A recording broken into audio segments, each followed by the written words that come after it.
Hello, hello, crew. I am excited to bring to you one of my favorite people that I've been working with over the past 3 months or so. This is Zach Peyton, the brand president over here at Superior Fence and Rail.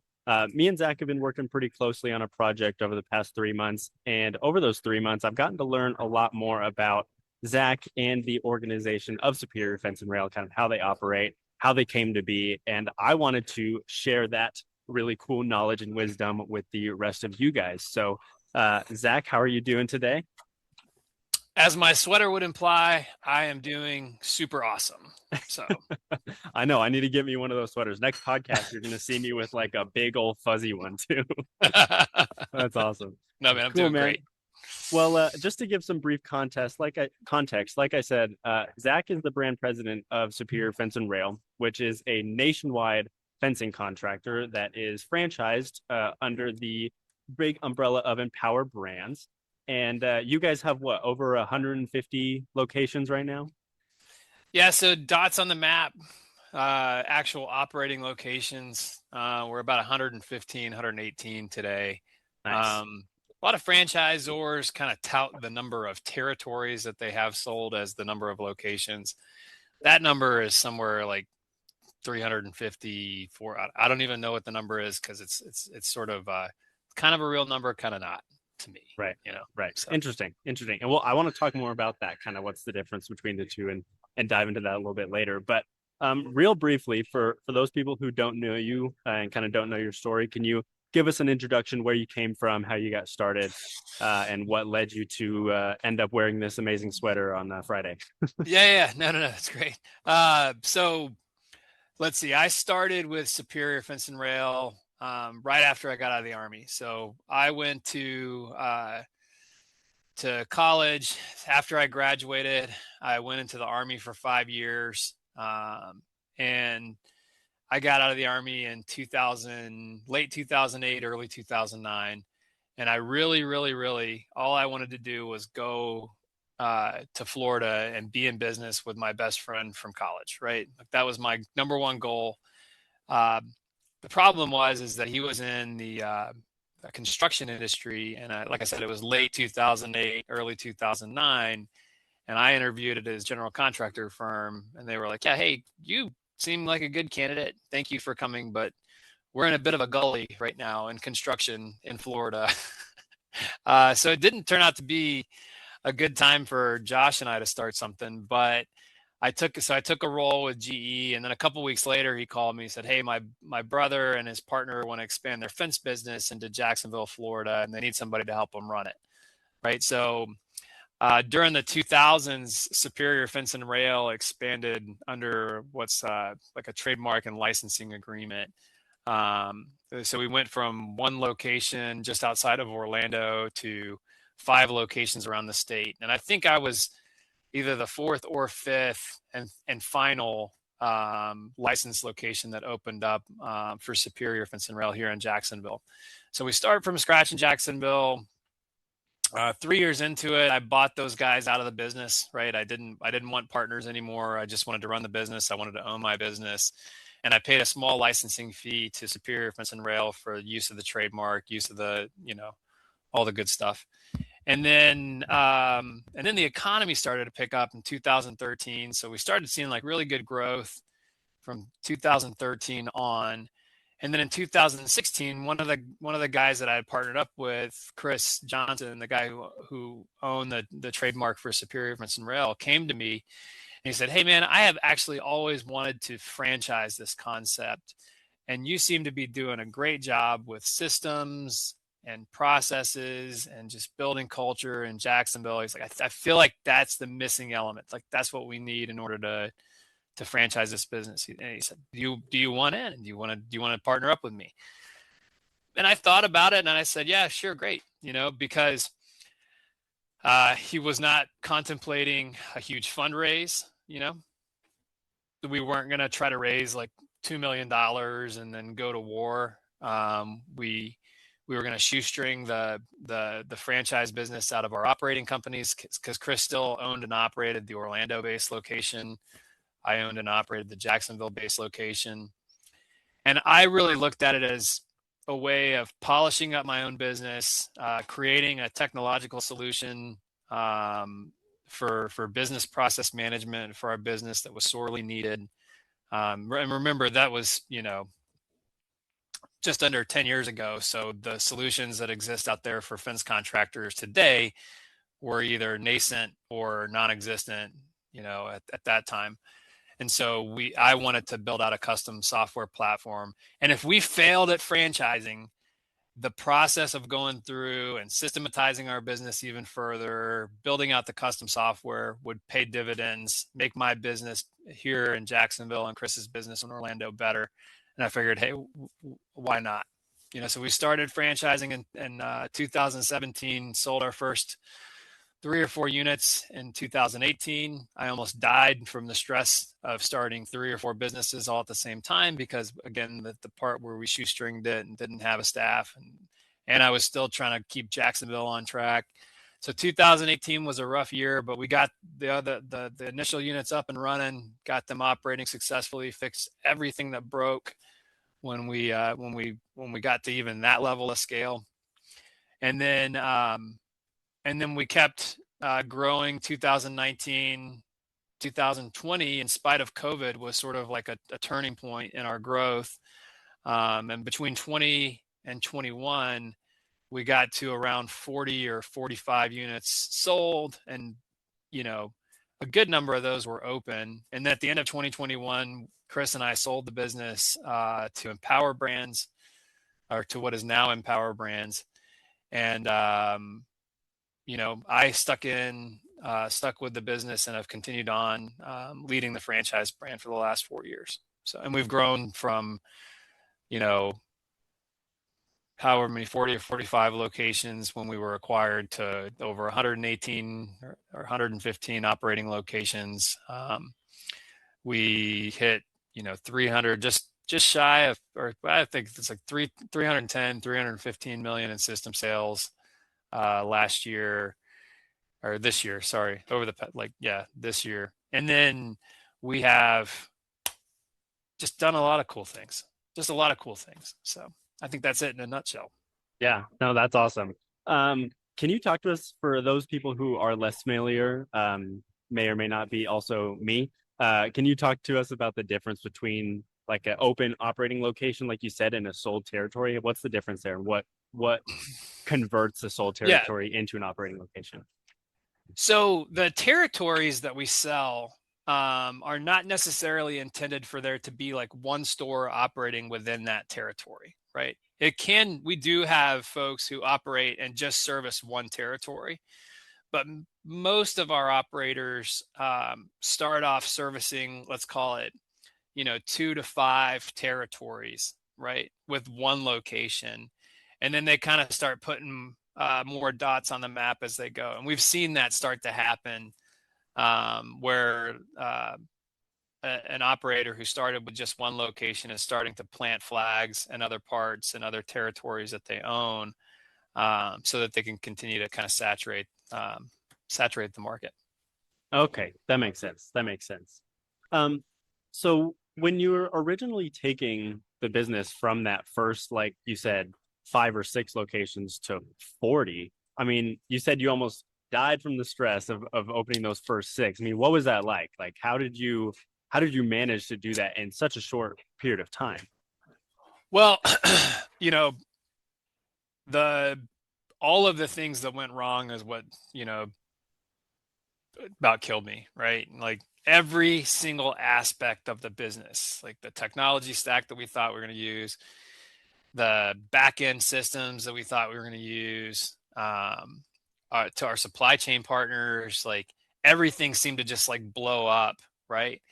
And then, in spite of all of those things, we had sort of committed to 3 or 4 folks, like, hey, we're going to get you set up and make you successful. And, if all of our systems have gone to crap and we're searching, like scrambling to find new vendors, like, well, we still have to deliver on our promise of helping you be successful, right? Or at least setting the conditions for them to be successful, right? And so I think we did that, right? Because none of those guys failed, right? They're all doing fantastic today.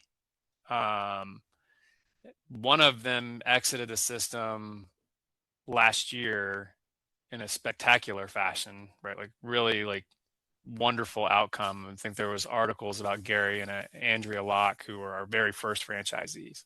They sold their business and have since like retired early. You know what I mean? Just super happy for those guys. Um, so a lot of it was just sort of like force of will. Like we are going to make this happen. It's gonna work. Even if I have to wake up at 4 o'clock in the morning, work until 7 o'clock, get my kids to school, go back to work from 8:30 until 3:30, help to get the kids from school, get everybody fed to bed, and then work from 8 o'clock until midnight, you know, or longer. It was just sort of you know a monumental effort to make sure that everybody was successful. And look, and it wasn't just me working really hard. The folks that had started the operators, the folks who set up these businesses, they were working their tails off, right? And we did a really good job of finding the right franchisees to come on board early on. We were blessed that they were a really good group of smart people, hardworking people, who were okay with there being you know not as much structure right away. You know. Yeah, that was going to be my next question is what like I assume in the franchise world, like it's kind of a lot of um trial and error, I guess you would say, trying to figure things out and build and grow as the system grows, right? So what are some of like the big aha moments you had that really started to unlock some of that growth that saved you from that crazy stress um, in terms of Well, kind of setting things up? yeah, some of it was just finding the right team to work with us, right, as we grew. Um, so I started hiring in July of 2018, and we had, you know, we were really good at bringing people on early, um, to say, okay, like this is the support team that we need to support everybody, right? So, as with any business, the first couple of hires that you make are sort of make or break, and so you have to do a great job. And we did. I think we were lucky to find the folks. We got like a good mix of industry veterans, and just folks that were new to the industry, new to franchising. I think one of the things that oddly enough kind of worked in our favor along the way is that we didn't take any advice from anybody that was in the franchise industry, or we took very little advice from folks within the franchise industry.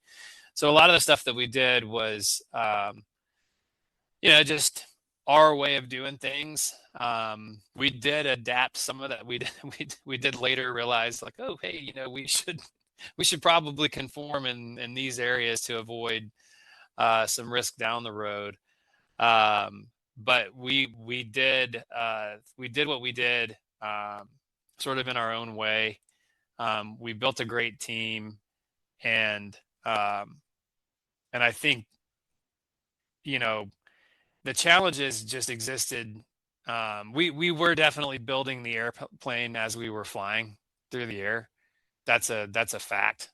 Um, but I think we just had a good team, and then as we started gaining success and seeing like, oh, hey, this actually, you know, this isn't this isn't just you know a thing this is actually going to work. This is actually working. People are actually coming in. They're actually like doing really well, owning their own business. That really helped kind of start craft the vision of where we were going to go and how big we were eventually going to get, and like sort of the good that we could do along the way, with all the people coming into the system. So Yeah, um, yeah. that's awesome. What about you mentioned how you kind of scaved a little bit of the advice from people already in the franchising world. Why is that? Like, was that, did you want to do things differently? Did you not agree with a lot of things that they said? Well, honestly, I think there was probably a little bit of hubris there. Like we didn't really know what we didn't know. Um, and didn't bother finding it out because I mean, and we were operating on a shoestring budget. So I remember there was a franchise expo that we were going to go to in Orlando, and Chris and I joked that maybe we should pretend like we were married because we would get a discount if the second person attending was a spouse. But it was expensive. It was like $3,000. We were just like, I remember saying, hey, if I want to go here and meet these people, why don't I just like pull up the vendor list and go down and like do research on each of those companies and figure out if there's somebody on that list that we want to talk to. And I actually did. I called out and like talked to a few of the companies on that list. There were some people within the industry, funny enough, at like Outdoor Living Brands. I had connected with the leadership of that company, I think in like 2019, just to like kind of like seeking some mentorship and somebody I could call and talk to. And funny enough, that ended up being part of the company that acquired us in 2021. So we didn't totally like, we weren't like, oh, we didn't intentionally say like, no, we're not going to take advice from anybody. But we also didn't necessarily seek it out except in very specific ways. And it took me a couple of years of operating before I actually reached out to somebody for some guidance. I'm glad I did, so. Yeah, I was gonna say, do you regret that decision, or do you think it was kind of the right move at the time? I think it was the right move at the time. Yeah. I'm not one. I don't have the tattoo, but no regrets for me. Like the way things work out are the way things. That's just the way things work out. If things go poorly and I could have done better, then I try to get better with that stuff. But if things go poorly and it was beyond my control, it's just sort of like, okay, well, I can't sweat that. Yeah, no, 100%, Like, 100%, 100%. In a service like fencing, which is kind of a category that traditionally hasn't really been franchised, hasn't really been really explored at scale like some other, home service categories. What were some of the biggest challenges in building kind of the franchise playbook for a service like that hasn't really traditionally been explored like that? well, yeah, I mean, we sparked the fence franchise industry. Yeah. There had been, prior to us, there had been 2 or 3 failed attempts that I'm aware of, probably more. Right, But probably a lot more. but 3 that I'm aware of just right off the top of my head, you know. And all 3 is well, anyways, there was one that kind of started right at the same time as us, but they didn't have anywhere near the success that we did.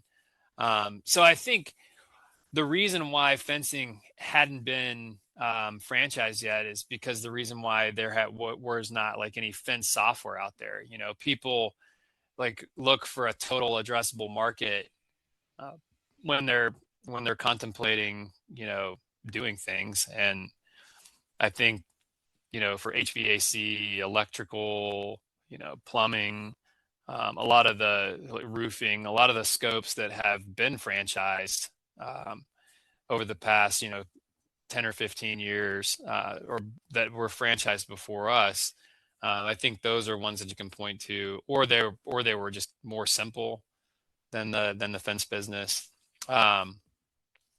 So the challenges that we had, scaling into that is just really a lot of it. There's a lot of nuances to the fence business as you kind of move around the country, that are, it's like, oh, okay, when we go to this area of the country, the vinyl panels are 2 inches shorter, but in this part of the country, they're 2 inches taller, and nobody would ever do it this way, but down in this way, down in this part of the country, nobody would ever do it that way. And it's just sort of like funny, like when you get a bunch of fence guys from around the country together, they would just argue in circles. And if you ever wanted to see it live, you just join one of the Facebook groups and you can see people just arguing in circles over the absolute best way to do things, and it's literally, from a practical standpoint, they're probably all pretty good, and they're like arguing over like very incremental improvements. But both of those people would say, well, I'm proud to stand behind the work that I do and the way that I do it. I don't have a whole lot of warranty issues. So it's just sort of like, okay, well, so you're kind of both right. You don't have to necessarily argue about it, right? So, but the Right. supply chains are fragmented. There has been a lot of consolidation on the supply chain side, more consolidation, than a lot of people I think have realized. But like over the past 10 years, like fencing has sort of migrated into like when you go to the grocery store and it seems like there's a bunch of options, but there's really only like 4 or 5 companies behind every single product that you see. Fencing is kind of like that now. I would say, you know, just shooting from the hip, probably 70-80% of the supply chain is owned by, maybe 3 or 4 companies at this point. Wow. I like right off the top of my head, there are 3 companies that probably own, yeah, probably 60 or 70% of the supply chain, you know? Wow. That's crazy. That's crazy. Mhm. Um, oh, I had a great one. I just missed it. I had a great one. Oh yeah. The I think it's funny how you mentioned how a lot of the people from all around the country kind of argue about small, minute things about the service. I come from the seamless gutter industry. I was a seamless gutter salesman for a while in college, and then also I did kind of some freelance marketing for them also. And I think it's funny because it's the exact same thing in the seamless gutter industry. Like there's different styles of gutters that people argue about. There's different ways. There's box mitters. There's hand cut. There's all this stuff that people argue about. That's like at the end of the day, if you're nailing the metal into the wood and you're not getting warranty calls, like you said, you're doing just fine. But it's like these Right. Facebook groups are just blowing up with all this trash about like who does it right and who does this correctly. It's hilarious to watch from the outside, but I bet it's a pain in the ass from Right. the inside. Yeah. And look, and like, I'm all for the conversation and just like, just refining. Like, I think everybody can take from those conversations and refine what they're doing and try to get better and improve and be more efficient, be more effective, offer better quality. You know what I mean? Like, but just maybe without all the antagonizing and Yeah, that goes along with yeah, maybe not on social media. I don't yeah. know. Literally, literally. I swear, Facebook is amplifies everything. Yeah. Um, so when you guys chose to partner with what is now Empower Brands, how has that relationship changed how Superior Fence and Rail kind of operated from before and after? You know, it didn't really change much, right? At the core, what we do is we set the stage for franchisees to succeed, right? We got to set the stage because I tell the folks that come into the system, I will bend over backwards for you. You know what I mean? But what I can't do is I can't sell fence for you and I can't install it for you. You know, so because that's your job. You have to sell and get it in the ground, right? Uh, so um, so that's really like all Empower Brands has helped us do is really focus just on that, right? They have all these shared services so that I don't have to worry about legal, right? There's a whole legal team, right? If I had continued on, Chris and I had continued on our own, we'd have a legal team that we dealt with. We'd have an accounting team that we dealt with. We'd have, our own internal marketing team that we dealt with. We'd have, probably like onboarding, like all the, sort of, different functions that are within an organization. And I'd have to, carve up my time trying to worry about, what's going on with each of those guys and all that. So I get to kind of like, I get kind of the best of both worlds. I get all the support, but without having to worry about, you know, sourcing a chief marketing officer, sourcing a chief financial officer, sourcing a franchise development officer. Like I don't have to worry about doing all that stuff. I just have the support of those teams. So I can like the goal is I spend all of my time focused on helping our franchisees succeed, right? Because their success is our number one metric. That's all that matters. That's the only thing that matters, right? And the funny thing is they're the ones who define their success, you know? So if I want to grow by 22% this year, it's not that I actually want to do that. I think that's what's achievable, what's reasonable. And I can have a bunch of happy franchisees growing, and like that's how they're gonna grow, be happy, and be successful, right? So my targets are really just derived from what our franchisees want to do.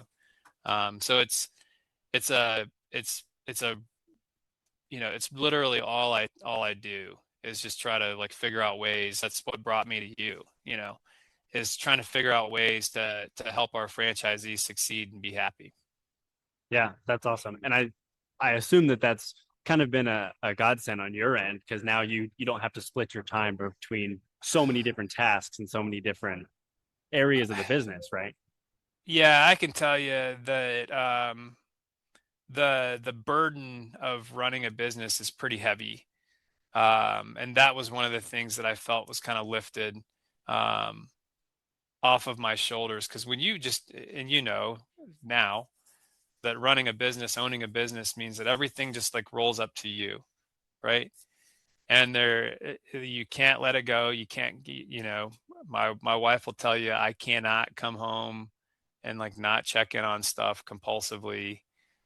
We had a nice discussion about that the other night, about my compulsion, my compulsion, my compulsive behavior to like just check my email all the time. But I do that because I can never let it go. I can never go home and just like, just be done with it. This place is running through my mind 24/7. And because for so long, I, lived and died by that, I like have this sort of obligation to make sure that everything goes great so that the people that are working with me, that they can be successful, that their families, thrive. And just every single thing that goes wrong rolls up to me and rests on my shoulders. So for me, yeah, it was a little bit of a breath of fresh air to not have to, carry around that burden as much anymore. Cause you don't realize how heavy it is until it's gone. And you're like, oh my God, how did I ever, carry this around with me every day? Yeah. I mean, especially in a business that's like there's a lot of human capital in this business and there's a lot of people that rely on you and I can only imagine. I mean, we don't have nearly that amount of responsibility in our type of business, right? And so it's fascinating to me to talk to owners like yourself who really put a big emphasis on the success of their people and who hold that really close to them personally because it's, I mean, like you said, and you've also said this in previous interviews that like you evaluate the success of the system by evaluating the franchisee's happiness and profitability, right? And emphasis on the happiness, right? And I think that's so interesting Yeah. because you always hear people talking about like when big money gets involved and you start getting this scale and there's private equity and blah blah blah blah blah, everything rolls into the spreadsheet and that's all that matters. And as long as the spreadsheet's good, then we're all good, right? Um, but I think it's so. I love how you and another one of your compatriots, David Baton of Bumble Roofing, have that very similar mindset. We had a podcast with him not too long ago, and he had a very similar mindset of like success comes from the people within the system, not just the numbers that are there. And I love that. I love that mindset because it's so different from what you hear about that's blasted around online, and people that just get shit on because they're they're running a spreadsheet instead of like a service company. And I think that's fascinating to me. Yeah, you got to, in the service industry, you have to be a people person, you know. Um, you've got to, because there's not many service businesses where you can just have a one-man band. If there is one and you're happy making the money that you can make, just being a one-man show, that's great. And a lot of people want that, to be clear. Like they don't want to work with other people. They don't like working with other people. And that's perfectly fine. There is nothing wrong with that, you know? You ask a lot of business owners, they're like, "Yeah, man, hey, if you cut out the employees and the customers, and I can just make a bunch of money. This would be great. This would be a great business." I want a business with no employees and no customers that just makes a ton of money. You know what I mean? Like, Just a big that's check every month. that's just the big joke. Yeah. But there are businesses where you don't have to deal with a whole lot of employees. Ours is not one of those. So the you have to be a good leader. You have to show up. You have to care about people. You have to care about their families. You have to care about, and you don't have to, but if you're going to be successful, caring about the people around you, caring about the people on your team, treating them well, respecting them, that's got to be a core value. And if it's not, you'd probably be back in corporate America sooner than later. Yeah, 1,000,000%. I love that. And I mean, along those lines of kind of core values and cultural principles and leadership, that's obviously seems to guide a lot of your guys' decision making and how you run the brand. How do you keep those values consistent and kind of that cultural fit consistent across so many locations with so many different personalities involved? You know, it's tough. But I haven't. I think one of the things that we do is we bring everybody here for training, and they get to experience what it's like to be here in Jacksonville, sort of like the mothership, right? We've got the values on the wall. Everybody takes those home and puts them on the wall, and then that's how they kind of take our culture back from here and establish it. I wish we were the type of company where we could require people to work here for like 3 or 4 months. There's some franchise concepts out there, primarily like food service, where you have to spend a substantial amount of time working in the business in a franchise location prior to owning one, right? The best example of that is Chick-fil-A, I right? was just Like going to so, say, I think Chick-fil-A does that. oh yeah, yeah, yeah. No, the most flattering thing that ever happened to me. Um, let's see, one of my favorite moments from this journey, right, has been meeting with the guy who eventually bought our Grand Rapids, Michigan location. And we had a mutual friend from the Army. Freddie introduced us, and Kyle told me, he's like, hey, man, so just so you know, I'm in the process with Chick-fil-A. I had been working there part-time for a couple of years. Like as a major in the Army, he was moonlighting at Chick-fil-A so that he could potentially open one up. He's like, he's like, it's going to all boil down to location. He's like, but just so you know, if it doesn't work out with Chick-fil-A, Superior Fence and Rail is my number one franchise choice. And I was like, yeah, I don't know if you realize it, but that is like the most flattering thing anybody has like ever said to me professionally. Like, to know Right, that it's either Chick-fil-A or us. I'm like, oh man, right. that like and then I'm like, oh man, I hope I don't screw this up. I hope they're successful because Literally, that was right? a It's big between the gold standard of franchising and Superior Fence right. and Rail. Like that's pretty awesome. But the thing that kind of stinks about it sometimes is like I feel like that's the standard that we get held to all the time. It's like, oh man, like Yeah. why aren't you guys more like Chick-fil-A? I'm like, well, first of all, I've only been doing this for 7 years. You know what I mean? Like the franchising side of it. So maybe give us a little bit of grace, Yeah, literally. or not. It's fine. Um, but two, it's just a different model, and they have a lot more time to work on it.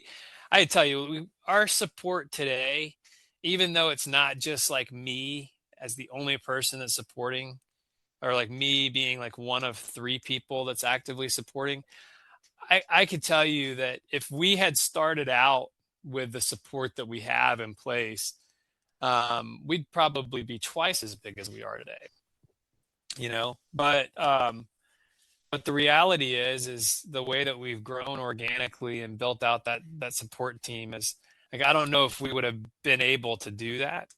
But our support team, the level of support that we provide, the things that we're doing for our franchisees today, is head and shoulders above where it was last year, and that was better than the year before. Like every year, we're working to provide better and better and better support. I don't know if we'll be Chick-fil-A great anytime soon, but man, like we are trying to do everything we possibly can to help our folks succeed. Yeah, I love that.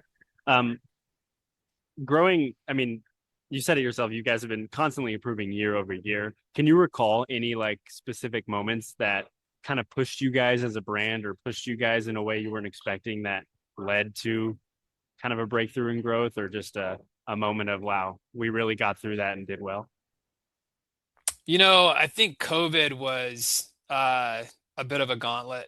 I like to Yeah. tell people, it's sort of like getting jumped in an alley, you know, getting into, getting beat up, and then you wake up and, you know, there's customers lined up out the door, and it's just like every single day. Like I stopped for a while during COVID. Like any new development, any new ideas, like nothing proactive. It was just sort of like, okay, I'm going to show up, I'm going to sit here, I'm going to wait for the next thing to blow up, and then I'm going to just be ready to like solve that problem, because that's what happened every single day. It felt like during COVID, it's like something blew up, like, oh, this supplier is cutting us down to only this many trucks, or hey, nobody can buy a vehicle, or I can't hire anybody. Like, where are we going to find labor? It's just like, so I think a lot of the things that we faced during COVID have helped us like really refine down like who are true supply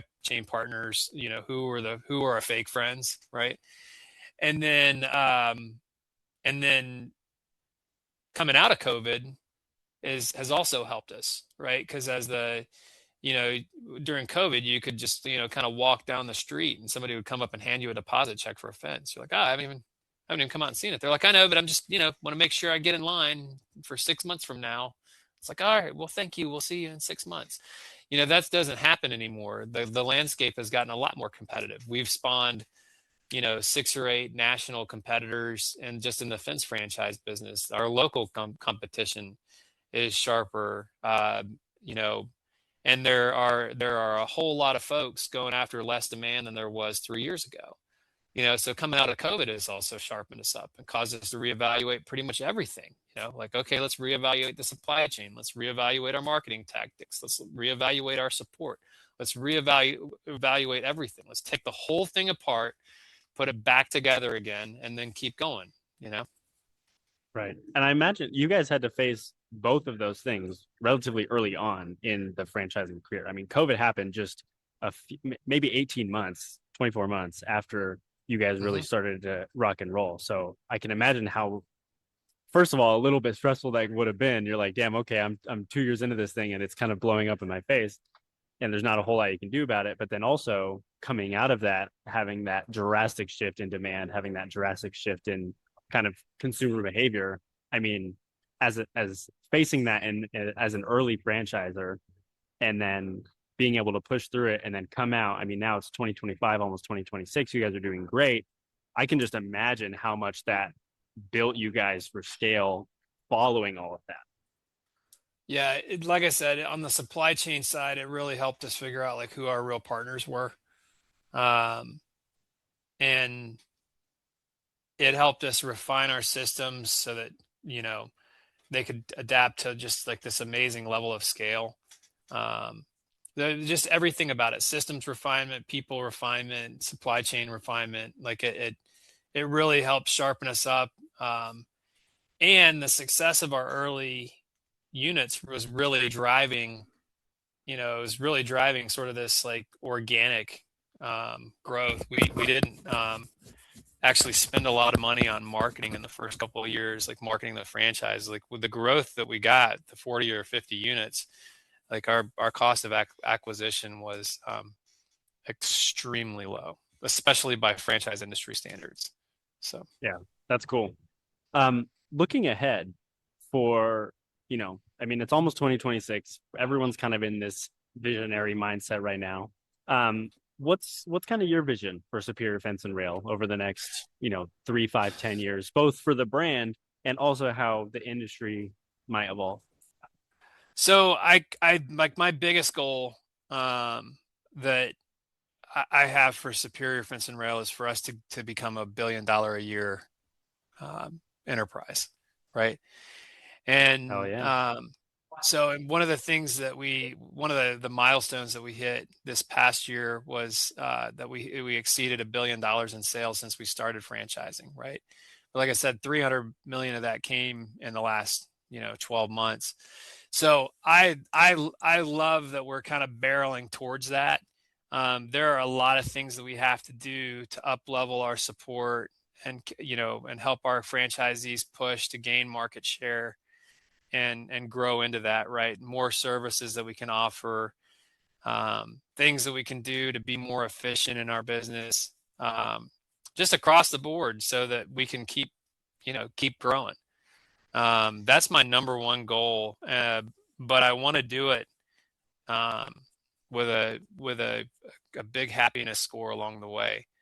So I'll put that off to the side if it means making our franchisees unhappy. If I've got because that's stepping over a dollar to save a dime. You know what I mean?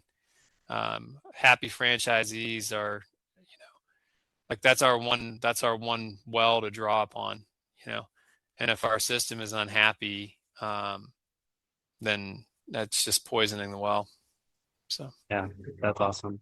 Well, we're about at time here, so I won't hold you any longer. But man, I appreciate you coming on, and I love talking about just how you guys have grown. I think it's so fascinating, and I'm blessed to be able to work alongside you guys to move into 2026. So that's really exciting.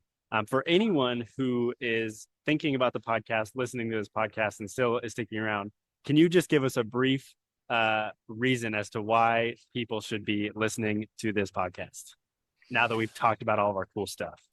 hey, look, I mean, it's like a lot of podcasts. Like, where you're gonna find a nugget in here, and you're gonna say, okay, in my life, in my business, in my work, I can apply that concept, and it's gonna make me a better human.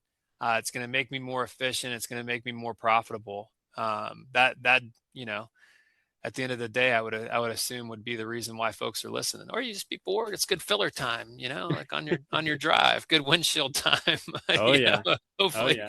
hopefully it's mildly entertaining. We try our best. If you can see the sweater, I know, right? there's no other reason than to just join to see the sweater. Seriously. So Seriously, I'm gonna need you to take a selfie for me so I can put that up as the thumbnail so everyone yeah, that's knows that right. that sweater was part of it. This That's this was awesome, man. part of it. And I Yeah, got there you go. short pants on to go with it. That's the best part, because I'm in Oh Florida. God, that makes it Can't even actually wear worse. it outside because it's too hot today. So, That's funny. anyways, Awesome, all man. right, Well, man. hey, I appreciate you. Thanks for coming on, man. And we'll be in touch, obviously. Okay, awesome. Thanks, George.